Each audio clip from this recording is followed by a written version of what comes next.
Todos que me antecederam falaram já com muita propriedade a questão da sistolia. Eu sou médico, 30 anos de formado, sou professor do curso de medicina da Universidade Federal do Maranhão. Nunca ensinei a meus alunos a provocar qualquer tipo de dor no meu paciente, principalmente uma tortura para matar uma vida.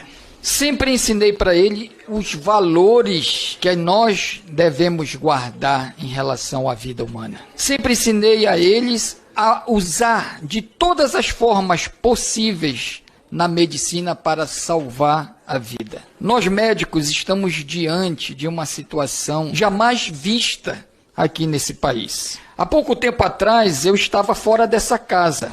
Eu era professor de medicina, dando aula na sala de aula, professor Calil, e de repente eu sou puxado para estar aqui dentro dessa casa como deputado federal suplente do ministro Fufuca. E eu digo para vocês assim, eu jamais esperava chegar, doutor, aqui nessa casa e ver essa discussão de morte, não é de vida, é de morte. Quem merece viver e quem não merece viver. Os piores do bandido, qualquer bandido, o pior que seja, ele tem direito à ampla defesa na nossa Constituição.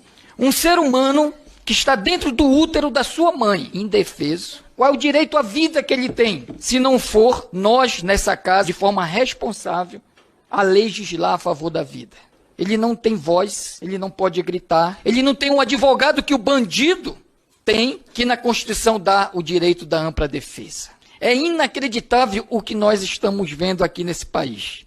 E quando a gente vai agora legislar a favor da vida contra o aborto, eu digo uma coisa para vocês, futuramente nós iremos acabar tendo que legislar aqui nessa casa, também dando direito aos filhos pedirem a morte de seus pais. Porque se os pais vão ganhar o direito de matar os seus filhos através do aborto, com diversas alegações. A criança não devia nascer agora porque a gente não estava preparado, a gente não está bem financeiramente. Se esse tipo de alegação, se isso acontecer nesse país, futuramente essa casa, eu já devo nem estar mais aqui, mas futuramente, essa casa vai ter que legislar, dando os mesmos direitos dos filhos, matarem os seus pais através da eutanásia, por conta dos pais se tornarem um peso na vida dos filhos. Pensem bem em que momento nós estamos vivendo. O STF, ele infringiu duas situações, eu gostaria de ressaltar. O procedimento da sistolia fetal adotado para o aborto causa, sim, dor e sofrimento à criança. Causa, como já foi dito aqui, várias tentativas vão provocando dor, porque a agulha entra no corpo da criança na tentativa de acertar o coração. Quando não acerta, tenta-se de novo.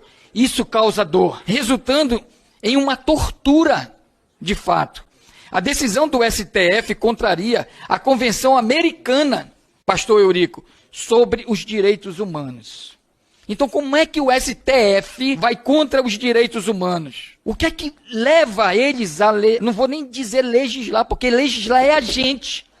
O que leva eles a pensarem dessa forma? O decreto número 678, de 6 de novembro de 92, que promulgou a Convenção Americana sobre os Direitos Humanos, o Pacto de São José da Costa Rica, de 1969, veda a prática de tortura e diz: ninguém deve ser submetido a torturas, nem a pena ou tratos cruéis, desumanos ou degradante. Se isso não é uma crueldade, se isso não é uma desumanidade, eu não sei o que é que se passa na cabeça dos juízes do STF. Também a decisão do STF contraria a sua própria jurisprudência, ao suspender a resolução do Conselho Federal de Medicina. A arguição do descumprimento do preceito fundamental promovido pelos PSOL contra a resolução do Conselho Federal de Medicina violou um dos princípios básicos de cabimento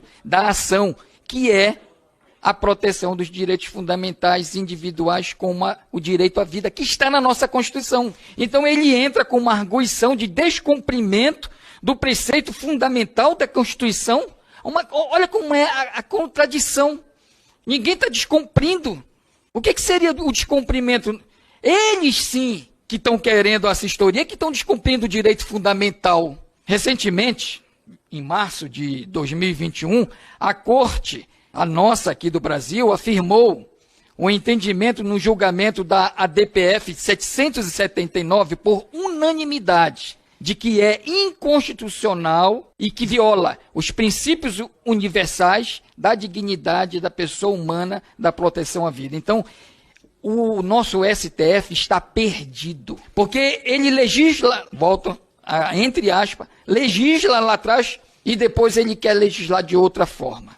E aí fica aqui o meu repúdio e a minha fala dizendo que quem legisla nessa casa aqui somos nós, deputados federais, e não o senhor Alexandre de Moraes. Não extrapole a sua prerrogativa, não utilize o STF para provocar a morte de brasileiros. Não é isso que a gente quer. E eu e outros médicos aqui presentes, do meu lado, tem o doutor Lisovano, doutor Calil e outros médicos aqui.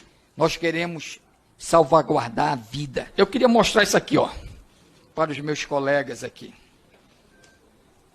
Isso aqui é uma PEC que está sendo criada e está faltando assinaturas. E eu gostaria de pedir para os meus colegas que estão vendo agora isso aqui, para assinar essa PEC. No artigo 5º da Constituição, ela diz que todo brasileiro tem direito à vida e que isso é um direito inviolável. Mas não diz quando começa a vida. Aí que vem essa PEC criando o marco temporal da vida, dizendo que a vida começa na fecundação. Nós precisamos disso.